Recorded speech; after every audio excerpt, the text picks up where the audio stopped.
These are realities that have been on the ground. I mean, that we haven't invested. The reality is that we haven't invested in our power sector in God knows how long. And that, you know, our population is going to be increasing, and that, you know, there will be a great rot, or there would have been a great rot in the infrastructure that was inherited. What one would have expected is that the companies which were taken over would have come in with a very clear Marshall Plan and would inform the public. What also seems to be happening, as you said, we found our voice. Some people will disagree and say, no, we seem to have lost our voices with the takeover of the private companies. No, we haven't lost our voices. In the time of government, people could hold the government accountable and continue to scream about electricity and know that it's in the purview of government. And government knew that they had to speak up. But now, what we seem to be getting seems to be dead silence from the private companies. Why is that? That's a communication challenge. That's not a challenge of the reality on the ground. Embedded generation, which I was talking about, has been there for years. Nobody did it. Nobody bothered until these guys came in. All right? We could have done embedded generation in various load centers, in places of huge populations where there's a need. We could have done it, but we did it. All right? So I don't think people have lost their voices. People have found their voices. What you speak to is the inability of companies run by engineers to worry about competition. I mean, to worry about communication. Okay? So they're trying to communicate better. I have seen things from a code disco, from a Ikeja, trying to talk to people. I was looking at, I was on Twitter a few minutes ago, and I saw responses from Ikeja Disco to people who were having issues. So that's happening, but not on a huge scale. All right? Sorry, so not on a huge scale? Yeah. I mean, have you heard from Yola Disco, for instance? Apart from things that I started doing last week. Because a lot of... Lagos has unique situation on their hands. The Eco Discos and the Ikeja. They've got the largest. And so some of those problems... Largest what? Distribution companies and generation companies. No, not in terms of size, in terms of revenue. In terms of revenue. But you have the most vocal customers, yes. Yeah, but in terms of population, isn't it the largest? No. In terms of those who they're managing? Service area, no. I wouldn't say so. Which has? In terms of what? The service area. Because you see, service area is a very small area. Lagos is very small. It's not bigger than Yola. Yola Disco covers the whole of the Northeast. All right? So all of those areas go to... So Yola. all this...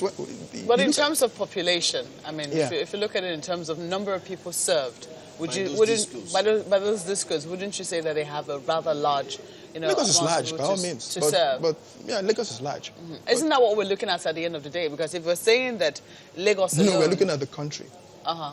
All right? And the country, unless you want me to focus on the issues in Lagos. No, for the purpose of her question, we're trying to restrict it now, looking at Lagos now. That's the argument in comparison with what you've said about the disco in Adamawa area. No, she was talking about the fact that people haven't been told what's going on. And I said that's a communication issue. All right? And you always have the contest, the tension between having to go out and talk to people about essentially deficiencies which are there, and also having to deal with those deficiencies. Now, I don't work in the disco. I work in the Regulatory Commission. All right? And it's your commission that a lot of people are actually bothered about, because they feel, for instance, as a consumer, and someone sells darkness to me, and till this moment, even when we complained, I think there was a time we had Dr. Sam Amadi on the program, and we felt that people have actually complained through different channels, some directly, some via media, and the NERC hasn't actually done anything till this moment. For instance, if I live in a neighborhood where I haven't actually had electricity for 6 months, I still pay for what you call service charge. And for some, maybe deliberately or some other reasons, they've still not been given the prepaid meter. Okay, two things. You don't pay for darkness. Because I've been in the dark, and every month I go pay some close to 1,000 naira for being in the dark. No, you pay a 750 naira fixed charge. You don't pay a service charge. What's the fixed charge? Let's break it down. The fixed charge. That you put a if you meter. just try to let me explain. Yes, I'll let you explain. All right, sure. Because I put a meter there in my house, and nothing comes to my house. And at the end of the day, I come to tell you thank you for putting that thing like a decoration in my house. I give you 750 naira, and if I have it for like 6 months, I calculate everything and I bring it to you. Okay. All right. Now, you know, it's the paradox of this is that the electricity sector is paying because it's transparent. Every service you get from wherever, banking, telecommunications, whatever, that requires the emplacement of a fixed asset like a building, like a tower, like a cell site, like a power plant, like a transmission line, charges you a fixed charge. You pay. We'll stop that with the telecoms, All right? remember. Well, if you just try to let me explain what the fixed charge is. The fixed charge, you pay for three different things on your electricity bill. You pay for the actual asset that serves you, all right? Ranging everything beginning from the power plant to the towers, to the substations, to the lines, to the buildings in which people work. That is covered by your fixed charge, okay? And like I said, every single service you get pays for that, all right?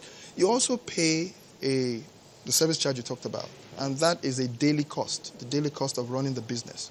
That's the simplest way I can put it. Salaries, maintenance, and things like that. The third thing you pay, of course, is the tax, VAT. Outside those three things, you don't pay for anything else. Now, however it is you want to look at it, you will always pay that fixed charge because there has actually been money spent on that. The difference here is that in telecoms, you used to have this situation where it was just there, whether or not we paid. But there's a rule now that says that if you are not served for a continuous period of, it used to be 3 months, but NERC is now changing that. We're looking to make it a number of weeks or even days. If you're not served continuously, then of course you also don't pay that fixed charge to act as a disincentive, or rather an incentive to the disco to make sure that you get served. The second thing which I would say is this.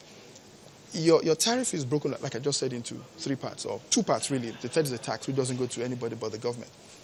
So the disco actually gets 2 of these 3 charges. Now, if the tariff structure you have recovers only something like between 18 and 21%, depending on the disco, of the total tariff as the fixed charge. All right? Now, ordinarily, it will be something like 50-55%. NERC ensured that the disco doesn't recover more than that 18 to 20% and move the rest of that tariff onto the service charge.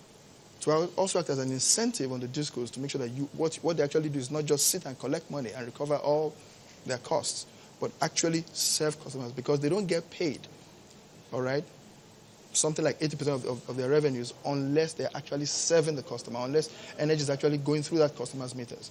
So that's when you pay your service charge. You may. Is it for the prepaid metering or the all service? I was going to say crazy bill. No. That's All service. Yeah, all service. Because a prepaid meter only means this. I'll take you a quote pay from for you. the service before it is delivered. All right? You've bought a whole block of energy, okay? Just like with your prepaid phone. And then you use it. And when it runs out, you need to pay for some more. Now, a postpaid meter is you get the service first and then you pay later. But you still pay. You used the word, you said, you pay for the actual asset that serves you. Yes. Service serves you. Yes. And you put a thing there that doesn't serve the person. We have seen a situation it where... doesn't serve you all the time. Please, let's be very clear about this. Because now, if we say NERC has put a law or a regulation that says a regulatory advice to the people to say, well, if it doesn't serve you for a month, then you can...